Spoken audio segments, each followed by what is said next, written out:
तिब्बत का वह खतरनाक तांत्रिक जिसने एक ही रात में करीब 80 लोगों की हत्या करके पूरे गांव को नष्ट कर दिया था। फिर भी वह हत्यारा कैसे कैलाश पर्वत की चोटी तक पहुंचने वाला एकलौता इंसान बना। कैलाश की चोटी पर पहुंचकर जब वह नीचे आया तो उसने कैलाश पर्वत के रहस्य के बारे में ऐसा क्या बताया कि आज भी लोग उसे भगवान का रूप मानते हैं। और उसके जीवन में एक ऐसी घटना घटती है कि वो खूंखार तांत्रिक से एक पूजनीय संत बन जाता है। यह वह खतरनाक तांत्रिक की कहानी है जो आपको सोचने पर मजबूर कर देगी, क्योंकि यह कहानी है कैलाश पर्वत पर सफल चढ़ाई करने वाले एकमात्र इंसान मिलारेपा की। तिब्बत के रहस्यमय और खतरनाक पहाड़ों के बीच एक ऐसा नाम उभरा जिसने इतिहास के पन्नों में न केवल अपने काले जादू की वजह से जगह बनाई, बल्कि आत्मज्ञान की ऊंचाइयों को छूकर भगवान के रूप में पूजनीय भी बन गया। तो आइए आपको एक ऐसे रहस्यमय जीवन की यात्रा पर ले चलते हैं जहां एक साधारण बालक ने त्रासदी से जन्मी बदले की आग में खुद को एक खतरनाक तांत्रिक के रूप में ढाल लिया।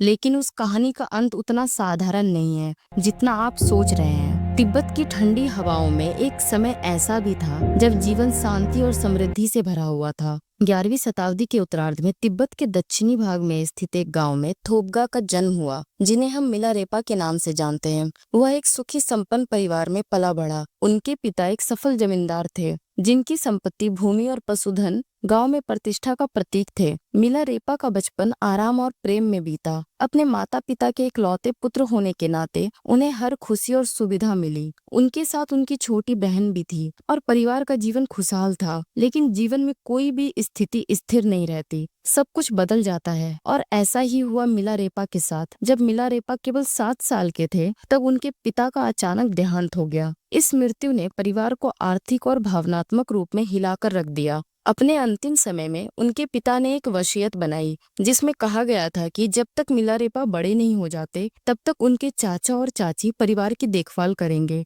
और संपत्ति का प्रबंधन करेंगे। यह वसीयत इस उम्मीद के साथ की गई थी कि परिवार को कोई कठिनाई नहीं होगी। लेकिन उनकी पिता की मृत्यु के तुरंत बाद हालात पूरी तरह बदल गए। चाचा और चाची, जिन्होंने पहले अच्छे संबंधों का दिखावा किया था, अब पूरी तरह से बदल चुके थे। उन्होंने संपत्ति पर अधिकार कर लिया और मिलारेपा की माँ और बच्चों को नौकरों की तरह काम करने के लिए मजबूर किया। जो घर कभी उनका था अब वो उनके लिए जेल बन गया था। उनका जीवन सम्मान से गिरकर अपमान और गरीबी में बदल चुका था। मिलारेपा की माँ, जो कभी एक सम्मानित महिला थी, अब अपमान और कष्ट सहने पर मजबूर थी। उनका मन बदले की भावना से भर चुका था। उन्होंने बार बार अपनी संपत्ति वापस पाने की कोशिश की, लेकिन हर बार नाकामी मिली। गांव के लोग इस अन्याय को चुपचाप देख रहे थे, लेकिन किसी ने मदद करने की हिम्मत नहीं की। अंत में उनकी माँ ने एक कठोर निर्णय लिया। उन्होंने मिलारेपा से कहा, अगर हम अपनी संपत्ति वापस नहीं पा सकते तो हमें उन लोगों से बदला लेना चाहिए जिन्होंने हमें बर्बाद किया है।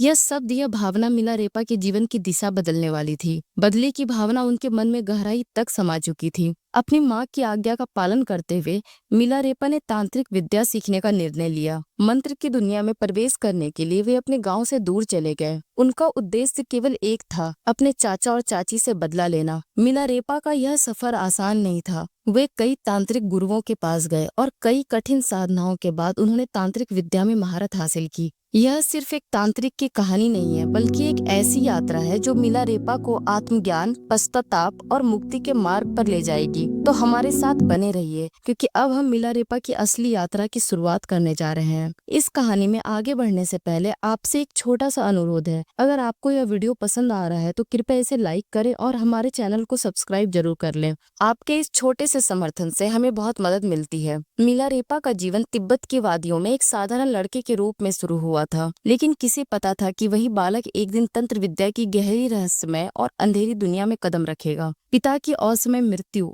और परिवार की संपत्ति छिन जाने के बाद मिलारेपा के जीवन का हर सुख एक दुख में तब्दील हो गया। उनके चाचा और चाची ने परिवार को गरीबी और अपमान की दलदल में धकेल दिया और तब उनकी माँ ने बदले की आग को हवा दी। माँ के कड़वे शब्द, अपमान और दुख से प्रेरित होकर मिलारेपा ने एक कठोर निर्णय लिया। उन्होंने तांत्रिक विद्या सीखने का संकल्प लिया। उनके गुरु थे युंगटन, एक भयानक तांत्रिक जिनकी शक्तियां अद्वितीय मानी जाती थी। युंगटन के संरक्षण में मिलारेपा ने तांत्रिक विद्या की गहन शिक्षा ली। उनके जीवन का अब एक ही उद्देश्य था, बदला। और इस बदले की आग ने उन्हें मौत का मंत्र सीखने की राह पर धकेल दिया। मौत का मंत्र, वह मंत्र जिसे सीखने के बाद मिलारेपा अपने दुश्मनों को बिना सामने आए मार सकते थे। उन्होंने प्राकृतिक शक्तियों को नियंत्रण करना भी सीख लिया, विशेषकर ओलावृष्टि का आह्वान करना। इसी विद्या का प्रयोग उन्होंने अपने चाचा और चाची के गांव में किया, जहां भारी ओलावृष्टि ने पूरे गांव की फसलों को तबाह कर दिया। गांव के लोग भयभीत हो गए और उन्हें समझ नहीं आया कि यह आपदा कहां से आई, लेकिन मिलारेपा की यही पहली विजय थी और अब वे रुके नहीं। इसके बाद आया वह दिन जब मिलारेपा ने बदले का सबसे भयानक रूप धारण किया। उनके चाचा के बेटे की शादी का दिन था। पूरा गांव एकत्रित था। मिलारेपा ने इसी मौके का चयन किया। उन्होंने मृत्यु का मंत्र इस्तेमाल किया। अचानक सांप, मकड़ियां और अन्य जहरीले जीव विवाह समारोह में प्रकट होने लगे और घर की छत गिर गई। इससे करीब 80 लोग मारे गए और मिलारेपा का बदला पूरा हुआ। मिलारेपा की मां को गर्व हुआ। उन्होंने गांव में घोषणा की, उनका बेटा बदला ले चुका है। लेकिन मिलारेपा के मन में कुछ और चल रहा था। बदले की आग में जलने वाले मिलारेपा को अब यह एहसास हो रहा था कि उन्होंने क्या खो दिया। वे अपराध बोध से घिर गए थे। कई निर्दोष लोग मारे गए थे और बदले से जो संतोष मिलना चाहिए था, अब वह एक भयानक पश्चाताप में बदल चुका था। यहीं से शुरू हुआ मिलारेपा की आत्मिक सफर। उन्हें एहसास हुआ कि काले जादू और तांत्रिक शक्तियां उन्हें शांति नहीं दे सकती। अब वे आत्मिक मुक्ति की ओर बढ़ना चाहते थे। इसी दौरान उनकी मुलाकात एक बौद्ध लामा से हुई, जिन्होंने उन्हें आध्यात्मिक ज्ञान की ओर मार्गदर्शन दिया। इस लामा ने उन्हें बौद्ध धर्म के महान गुरु मारपा के पास जाने का सुझाव दिया और यहीं से शुरू होती बौद्ध गुरु थे। उन्होंने भारत से बौद्ध धर्म की गहरी शिक्षाएं प्राप्त की थी। तिब्बत में उन्हें एक अनुवादक के रूप में भी जाना जाता था, क्योंकि उन्होंने बौद्ध धर्म के महत्वपूर्ण ग्रंथों का अनुवाद किया था। जब मिलारेपा गुरु मारपा के गांव पहुंचे तो वहां बच्चों से उनकी मुलाकात हुई। उन्होंने बच्चों से पूछा, मारपा वादक कहाँ हैं? एक बच्चे ने जवाब दिया, मेरे साथ आओ, मैं तुम्हें उनसे मिलवाता हूँ। बच्चा उन्हें खेत में ले गया, जहाँ एक साधारण किसान जमीन जोत रहा था। मिलारेपा को यह समझ नहीं आया कि वही किसान दरअसल गुरु मारपा थे। गुरु ने मिलारेपा को देसी शराब दी और कहा, इसे पी लो और फिर खेत जोतने का काम करो, बिना सवाल किए। मिलारेपा ने गुरु की बात मानी। काम पूरा होने के बाद जब बच्चे ने बताया कि यह व्यक्ति ही गुरु मारपा थे, तो मिलारेपा को भारी आश्चर्य हुआ। उन्होंने गुरु के चरणों में गिरकर अपने पाप का पछतावा और आत्मिक मुक्ति की इच्छा व्यक्त की। लेकिन गुरु मारपा ने उन्हें तुरंत कोई शिक्षा देने की बजाय कठिन परीक्षाओं से गुजारा। मिलारेपा ने झुककर मारपा से कहा, मैं आपसे धर्म की दीक्षा चाहता हूँ। मैं एक ऐसी प्रणाली, ऐसी क्रिया की तलाश में हूँ जो मुझे इसी जन्म में ज्ञान दे दे और मेरे बंधन को तोड़ दे। मैं अगले जन्म के फेर में नहीं पड़ना चाहता। मैं आपको अपना शरीर, अपना की बात सुनी, फिर बोले, तुम अपना शरीर, दिमाग और बोली का इंतजाम कहीं और से करना होगा। इसके बाद मिलारेपा भिक्षा लेने के लिए निकल पड़े ताकि पूरे साल के लिए भोजन का इंतजाम कर सके। वे दूर दूर तक भिक्षा मांगते रहे, जिससे वे एक बार में 1 बोरी गेहूं इकट्ठा कर लिया। साथ ही उन्होंने एक पारंपरिक तांबे का बर्तन भी खरीदा। जब वो भारी बोरा लेकर मारपा के घर लौटे तो गलती से बोरा गिर गया। मारपा बोले, तुम्हारे व्यवहार से तो ऐसा लगता है कि तुम इस घर को भी अपने चाचा के घर की तरह बर्बाद कर दोगे। अब यहाँ से चले जाओ। मिलारेपा ने गिड़गिड़ाते हुए कहा, मैंने आपसे कहा था कि मैं भोजन लाऊंगा और मैंने अपना वादा निभाया। बोरा भारी था, इसलिए मुझसे संभल नहीं पाया। मारपा ने गंभीरता से कहा, तुम्हारे बोरे को रखने के तरीके से ही तुम्हारे व्यवहार का आकलन होता है। मिलारेपा की कठिन यात्रा में एक बड़ा मोड़ आया जब उन्होंने अपने गुरु मारपा की पत्नी दगमेमा की मदद की गुहार लगाई। दगमेमा ने उनके प्रति सहानुभूति दिखाई और मारपा से कहा, आप मिलारेपा को क्यों नहीं सिखाते, वो अच्छी तरह से हमारी सेवा करे। मारपा ने जवाब दिया, यह मेरे बेटे के लिए 3 कोनों वाला घर बना देगा तो मैं इसे सिखाऊंगा, लेकिन शर्त यह है कि इसे अकेले ही बनाना होगा, किसी की भी मदद नहीं लेनी होगी। मारपा ने मिलारेपा को पहला कार्य दिया, एक गोलाकार टावर का निर्माण करने का। यह काम उसे अकेले ही करना था, बिना किसी की मदद के। मिलारेपा ने अपनी पूरी निष्ठा के साथ इस कार्य को शुरू किया। उन्होंने लकड़ियां काटी, पत्थर इकट्ठे किए और बिना किसी सहायता के ही टावर बनाने लगे। कई महीनों की मेहनत के बाद जब टावर लगभग पूरा हो गया तो मारपा ने अचानक कहा, इस टावर को गिरा दो और सारे पत्थर और लकड़ियां वहीं वापस रख दो जहां से उसे लाए हो। पहली परीक्षा के बाद मारपा ने उन्हें दूसरा कार्य दिया, अर्धचंद्राकार टावर बनाने का। मिलारेपा ने फिर से इस कार्य को स्वीकार किया और पूरी मेहनत से टावर का निर्माण किया। लेकिन जब वह टावर भी तैयार हो गया तो मारपा ने फिर से कहा, इसे भी गिरा दो और सारे पत्थर वापस वहीं रख दो। तीसरी परीक्षा में मिलारेपा को त्रिकोणीय भवन बनाने का आदेश मिला। इस बार भी उन्होंने ने बिना किसी शिकायत के यह काम किया।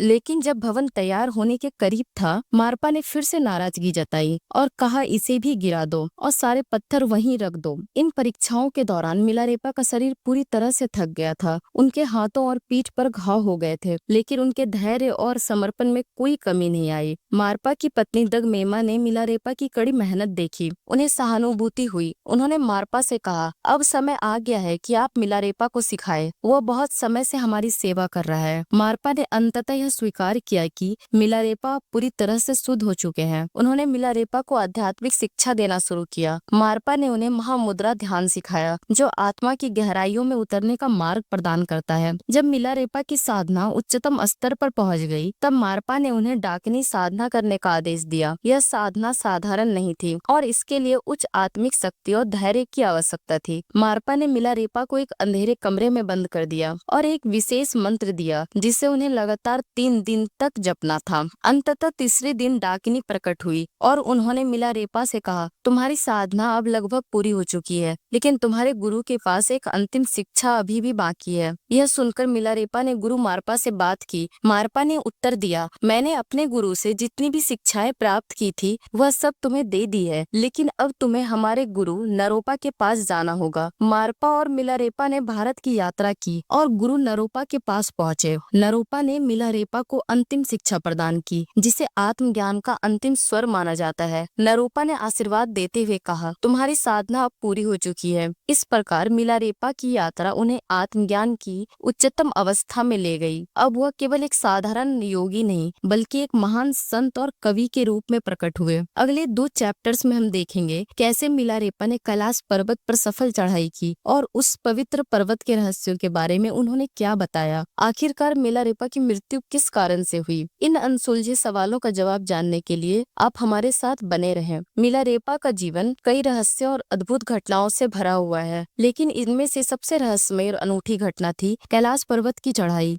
कैलाश पर्वत एक ऐसा स्थान जिसे तिब्बत के साथ साथ हिंदू, बौद्ध, जैन और बौद्ध धर्मों में भी अत्यधिक पवित्र माना जाता है। भगवान शिव का निवास, ब्रह्मांड का केंद्र और आध्यात्मिक रहस्यों का अद्भुत प्रतीक, इस पवित्र पर्वत पर चढ़ना हमेशा से एक असंभव कार्य माना जाता रहा है। हजारों लोग आए, लेकिन कोई इस अद्भुत पर्वत की चोटी तक नहीं पहुंच सका, सिवाय एक मिलारेपा के। 1093 ईस्वी यही वह समय था जब मिलारेपा ने कैलाश पर्वत की चढ़ाई शुरू की। लेकिन यह कोई साधारण चढ़ाई नहीं थी। यह शारीरिक विजय नहीं, बल्कि आत्मिक और दिव्य अनुभव की खोज थी। मिलारेपा की यह यात्रा आध्यात्मिक रूप से इतनी महत्वपूर्ण थी कि हर कदम एक नई साधना और ब्रह्मांड के रहस्यों को समझने का प्रयास था। कैलाश की इस यात्रा में उनकी मुलाकात हुई बौद्ध धर्म के एक प्रसिद्ध प्रचारक नरोबा जी से। नरोबा जी ने मिलारेपा को एक चुनौती दी, जो पहले कैलाश पर्वत की चोटी पर पहुंचेगा उसका कैलाश पर वर्चस्व होगा। यह एक आध्यात्मिक और शारीरिक दौड़ थी और मिलारेपा ने इस चुनौती को स्वीकार कर लिया। नरोबा जी ने तेजी से चढ़ाई शुरू की, लगातार आगे बढ़ते रहे, लेकिन मिलारेपा थोड़ी देर ध्यान मुद्रा में बैठ गए। कुछ समय बाद नरोबा जी जब चोटी के बहुत पास पहुंचे तो सूरज की पहली किरण उनके चेहरे पर पड़ी। वह किरण इतनी तीव्र और शक्तिशाली थी कि उन्हें पीछे हटना पड़ा, और इस बीच मिलारेपा ने बिना किसी रुकावट के अपनी चढ़ाई जारी रखी और अंततः वे नरवान जी से पहले चोटी तक पहुंच गए। यह केवल शारीरिक विजय नहीं थी, यह थी मिलारेपा की आध्यात्मिक शक्ति और दिव्य शक्तियों का दर्शन। एक ऐसी चढ़ाई जो आज भी एक रहस्य बनी हुई है। कैलाश पर्वत की चोटी पर पहुंचकर मिलारेपा ने कुछ अद्भुत और अनजाने रहस्यों का अनुभव किया। उन्होंने कहा कि यह पर्वत साधारण लोगों के लिए नहीं है और कोई साधारण व्यक्ति यहाँ चढ़ने का प्रयास ना करे, क्योंकि यह भगवान शिव का पवित्र निवास है। यहाँ चढ़ाई करना उनके ध्यान में विघ्न डालने जैसा है। जैसे हम मंदिर की छत पर नहीं चढ़ते, वैसे ही कैलाश पर चढ़ाई करना भगवान शिव के सम्मान का उल्लंघन होगा। मिलारेपा के इस उपदेश ने यह संदेश दिया कि कैलाश पर्वत पर चढ़ाई केवल उन्हीं के लिए संभव है जिन्होंने अपनी आत्मा की गहराइयों में उच्च साधना प्राप्त की हो। कैलाश पर्वत की चढ़ाई के बाद मिलारेपा ने अपनी साधनाएं और ध्यान के माध्यम से आत्मज्ञान की ऊंचाइयों को छू लिया। उन्होंने अपने शिष्यों को ध्यान और तपस्या की गुण विधियां सिखाई ताकि वे भी आत्मज्ञान की राह पर चल सके। एक दिन मिलारेपा को एक शादी में आमंत्रित किया गया। उनके स्वागत के लिए एक सुंदर आसन तैयार किया गया था। उसी शादी में एक धनवान पंडित भी था जो मिलारेपा के लिए हो रही तैयारियों को देखकर हैरान रह गया। जैसे ही मिलारेपा उस आसन पर बैठे, पंडित ने तिरस्कार भरे स्वर में कहा, इस भिखारी के लिए इतनी तैयारियां? क्या यह मुझसे बड़ा पंडित है? इसे मैं देखता हूँ। पंडित मिलारेपा के पास जाकर बोला, मैंने सुना है आप बहुत ज्ञानी हैं। मैं चाहता हूँ कि आप इन किताबों को पढ़कर अपना ज्ञान साबित करें। मिलारेपा ने शांत स्वर में उत्तर दिया, इन सांसारिक किताबों को पढ़कर सच्चा ज्ञान नहीं मिलता, इसलिए मैं ऐसा नहीं करूँगा। यह सुनकर पंडित हंसा और बोला, मुझे पता था कि तुम ऐसा ही कहोगे। मैं तुम्हें बेनकाब करने ही आया था। उसने बदतमीजी से बातें जारी रखी, जिसे देखकर आसपास के लोग उसे रोकने लगे, लेकिन पंडित और गुस्से में भर गया और वहाँ से चला गया। अपने मन में बदले की भावना रखते हुए पंडित ने योजना बनाई कि वह किसी भी तरह मिलारेपा को मार देगा। उसने एक महिला को लालच देकर विष मिला हुआ उसे दही दिया और कहा, अगर यह दही वह मिला को खिला सके तो उसे एक हीरे का हार और शादी का वादा मिलेगा। महिला लालच में आकर विष वाली दही लेकर मिलारेपा के पास पहुंची। जैसे ही मिलारेपा ने उसे देखा, वे तुरंत समझ गए। उन्होंने मुस्कुराते हुए कहा, मैं यह दही खाऊंगा, लेकिन पहले तुम वह हीरे का हार ले आओ, क्योंकि वह शादी का वादा तो कभी पूरा नहीं हो सकता। यह सुनकर महिला डर गई और पंडित के पास लौटी। उसने पंडित को सब कुछ बताया। पंडित ने हार देकर उसे फिर से भेजा। जब वो हार लेकर आई तो मिलारेपा ने दही स्वीकार किया। जैसे ही उन्होंने विष वाली दही खाई, महिला रोते हुए माफी मांगने लगी, लेकिन मिलारेपा ने उसे सांत्वना दी और कहा, घबराओ मत, मेरा समय आ गया है। यह सुनकर वो महिला उनकी शिष्या बन गई। इसके बाद मिलारेपा ने अपने शिष्यों को बुलाया और कहा कि वह शीघ्र ही शरीर को त्यागने वाले हैं। उनके संदेश को सुनने के लिए न केवल शिष्य बल्कि देवी देवता भी इंतजार कर रहे थे। आकाश से पुष्पों की वर्षा हो रही थी, हवाओं में सुगंध फैल चुकी थी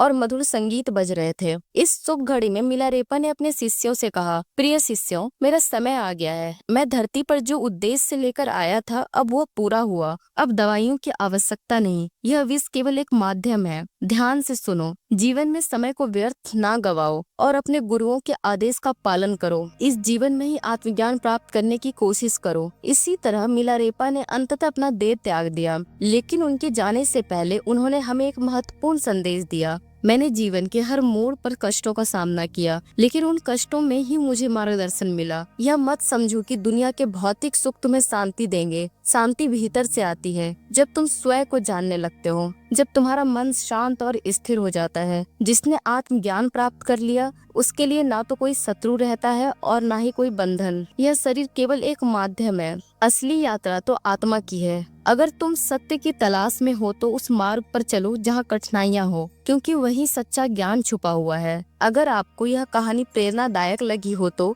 अपने दोस्तों और परिवार के साथ जरूर शेयर करें। हमारे चैनल को सब्सक्राइब करें और बेल आइकन को दबाएं, ताकि आप ऐसी और भी गहन और प्रेरणादायक कहानियाँ और डॉक्यूमेंट्री को मिस ना करें। तो चलिए मिलते हैं अगली बार एक और नई कहानी के साथ। तब तक के लिए धन्यवाद।